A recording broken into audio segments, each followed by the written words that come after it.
El vimet és un material natural que prové principalment de les branques joves del salze, una planta flexible que es cultiva i s'utilitza des de fa milers d'anys. Ja a l'antiguitat, civilitzacions com l'egípcia, la romana, la grega, la feien servir per crear objectes, cistells, contenidors, objectes d'ús quotidià, gràcies a la seva resistència i flexibilitat pel trenat. A Catalunya, el treball del vimet va tenir una gran importància sobretot als entorns rurals, on les persones cistelleres elaboraven a mà peces imprescindibles pel camp, la compra o la vida domèstica. Es va desenvolupar una tradició molt vinculada amb aquest ofici, convertint el vimet en part del patrimoni artesanal del país. Tot i que amb la industrialització, molts d'aquests objectes van ser substituïts per materials moderns, avui el vimet continua valorant-se per la seva artesania, sostenibilitat i valor cultural. Avui m'acompanyeu fins a Vimbodí.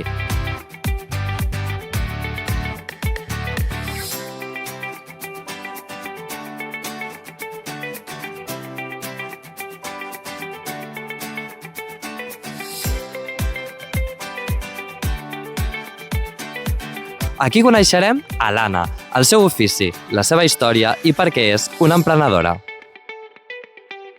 Anna, que guai, quin lloc més bonic, més tranquil. Aquí és on t'amagues per crear el teu art?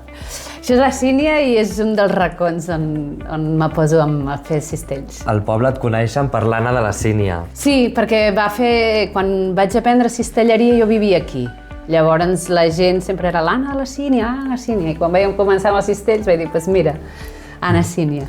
Molt bé, i on em vas aprendre? D'on surt aquesta passió pels cistells? Doncs mira, un dia arribava de Barmà i vaig arribar aquí a la porta i hi havia una canya amb un paner a dintre i a dintre hi havia una nota i aquella nota hi havia una adreça, no deia res més. I quan vaig anar va resultar que era l'Isidro Grau, que era l'últim sargaire de Vimbodí, i em va demanar que l'arbre que tenim aquí al darrere, que després si vols te l'ensenyo, em va dir, aquest arbre serveix per fer cistells, diu, i jo vull que me donguis els vímets. I jo en aquell moment no sabia pràcticament de què em parlava, però me va sortir vale, jo et dono els vímets i tu me n'ensenyes. Ell tenia 89 anys quan el vaig conèixer, i jo en tenia 24 i va ser com un fletxazo. Un descobriment que et va portar en tot aquest món, perquè al final el que va ser com un intercanvi entre dues persones ha acabat sent un projecte molt formalitzat. Sí.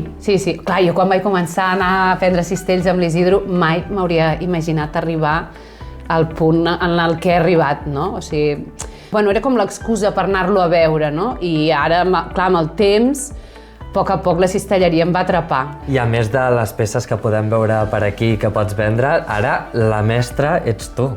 Sí. Curiosament em vaig començar a guanyar la vida amb la cistelleria quan vaig entendre que no me la guanyaria de fer cistells. Llavors va ser com me vaig començar a enfocar més a tot el que és la transmissió del saber, no? Que és la gent que aprengui a fer les diferents tècniques i així. Ha anat derivant a moltes altres coses, no? Ara estic fent, per exemple, cistelleria terapèutica amb l'Associació de Salut Mental Doctor Tosquelles i clar, la cistelleria ha acabat sent com un recurs per anar treballant molts altres àmbits, no? O sigui que podríem dir que el vimet no només estrena per crear un cistell, sinó que acaba teixint una xarxa de connexions entre persones. Totalment. Per aprendre, per ensenyar i per compartir. Sí, jo en el seu moment vaig estudiar auxiliar de psiquiatria. Llavors, eren com dos mons que m'han apassionat molt, però els havia treballat per separat.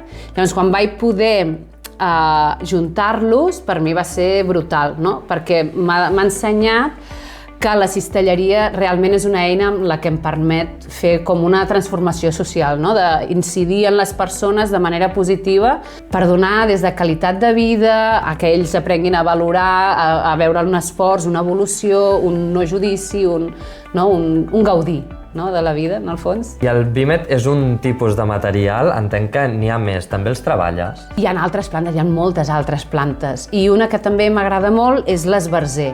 L'esbarzer és una planta que li diuen que és mala herba, però que antigament també s'havia fet servir la seva fibra per poder fer des de lligar les escombres, no tant per fer cistells, però sí per fer com lligams, no? Com per fer més corda o així. Sí. Que aquí tens una mica de magatzem amb molts tipus de materials. Tot és vímet, el que passa que són diferents varietats. El blanc, per exemple, és un vímet igual però està pelat, mentre que aquest l'he de tindre 15 dies en remull. El vímet blanc el poso la nit abans i l'endemà ja el puc treballar. I veig aquí amb diferents peces que també hi ha diferents tècniques de trenar el vimet. Sí, aquesta seria potser la més tradicional, que és un teixit simple i així. Altres tècniques, com poden ser unes vores així d'esbiaix, que jo li dic cistell roure, però això és un acabat francès, una tècnica francesa, no? La tècnica niu, que la tècnica niu a mi m'agrada molt perquè em permet trencar una mica els esquemes de lo que és més la cistelleria tal i com la tenim entesa, que ha de ser com tot molt recte, molt quadriculat, no? I em permet més, ser com jo soc, que jo no soc quadrada, no soc, a mi m'agrada deixar anar i fer, i aquesta tècnica em permet ser tu. Ser jo, sí, exacte. Molt bé, que bonic. I comentaves que el vimet ha d'estar 15 dies en remull i ara quan venia he vist que fora tens una bassa amb el material en remull. Sí. Et sembla si l'anem a veure i m'expliques el procés? Som-hi. Aquesta és la bassa, no? Sí. On poses en remull tot el vimet. Sí, perquè no necessites gaire infraestructura per fer cistells, però una bassa sí, o un lloc on poder posar en remull el vímet, sí. Molt bé, i a part de cistells, el que estic veient ara aquí davant és un cavall. És un cavall, aquest és el prototip de 8 cavalls que vaig fer per Sabadell. A Sabadell ballen els cavalls que els hi vaig fer jo per la festa major. Mira quina casualitat, no ho sabia quan vaig contactar amb tu. Ara hi ha caigut, sí. Molt bé, i dius que em vas fer 8 com aquests. Sí, bueno, aquest és el lleig que li dic jo, aquest és el prototip, els altres són més macos. El que m'estic donant en compte és que aquí s'ha aprofitat tot i es produeix molt poc residu. És que no hi ha residu, perquè tot el que jo no puc acabar aprofitant, tot el que seria la merma, la puc aprofitar tant per fer compost com per encendre el foc. És com mantenir-nos al marge de tot el sistema productiu que hi ha, no? I avui en dia hi ha algun lloc, a part d'aquests tallers que impartiu, on es pugui estudiar la cistelleria de forma professional? No. Aquí has d'anar a veure els diferents cistellers, o si tens la sort de trobar un jaio que te n'ensenyi. Seria qüestió de buscar artesans o catalans d'abans. Sí. La gent gran que té tots aquests coneixements ens està marxant. Vull dir, o la gent els aprofita ja, o ho deixarem perdre. Sí, hi haurà molts coneixements que es perdran. És important poder parlar amb els jaios i que ens expliquin i passar-hi hores.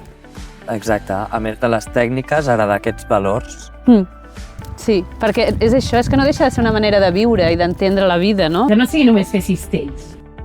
Els valors que transmets a través del teu ofici és un cistell més on cadascú hi pot posar el que vulgui. Dones una eina per entendre els ritmes, l'ofici, el valor de l'orgànic, lo natural, lo que dura, el que necessita temps, el que s'ha de cuidar. Jo crec que això és el que li dona el valor afegit, no? El fet de que també tingui una història darrere, no? Que no sigui només un cistell, punt, ja està. Doncs bueno, Anna, ha estat un plaer el coneixement que m'has transmès, conèixer el teu ofici, la teva història, i jo t'aniré deixant per aquí, trenant. Moltes gràcies a tu per venir. I nosaltres, doncs no res, ens veiem aviat. Adéu!